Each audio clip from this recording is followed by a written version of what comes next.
1241년 오고타이 칸은 데칸에 올라 제국의 행정 기반을 다졌다.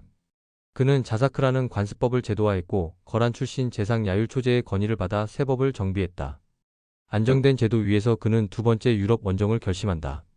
바투칸이 최고사령관, 수부타이가 부사령관으로 임명되었다. 제1, 2구는 헝가리를 향하고 제3구는 폴란드를 향한다. 차가운 바람이 카르파티아 산맥을 넘어 불어온다. 땅은 말발굽 소리에 흔들리고 활시위가 터지며 하늘은 화살로 어두워진다. 발슈타트 전장 위 25,000의 몽골 투매는 맹렬히 전진하고 3만의 폴란드 유럽 연합군은 방패를 맞들며 맞선다. 몽골 중기병은 돌격 후 재빨리 퇴각하며 적을 유인한다. 순간 흐트러진 전열의 틈새로 경기병이 곡선을 그리며 돌진에 들어간다.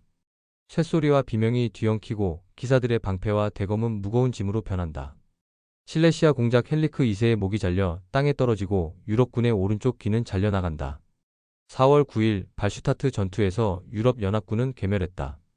불과 이틀 뒤 바투와 수부타이는 헝가리로 향했고 4월 11일 모이 전투에서 헝가리 왕의 10만 대군은 전멸했다. 보헤미아 왕 바칠라프 1세는 퇴각을 택했다. 유럽의 동쪽이 무너져 내리는 데는 며칠도 걸리지 않았다. 로마 교황청은 충격에 휩싸였다. 십자군 결성의 외침만 메아리쳤지만 실제 대응은 없었다. 몽골의 말발굽이 곧 이탈리아 반도를 뒤덮을 듯했다. 그러나 그해 12월 11일 역전이 일어났다. 오고타이 칸이 급사한 것이다. 수부타이는 로마로의 진격을 포기하고 동쪽으로 돌아갔다. 교황청은 간신히 살아남았다.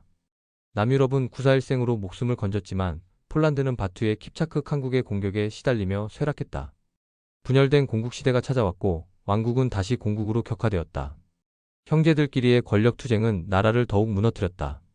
몽골의 철퇴는 단순한 승리가 아니었다. 그것은 유럽의 정치 지형을 다시 쓴 사건이었다.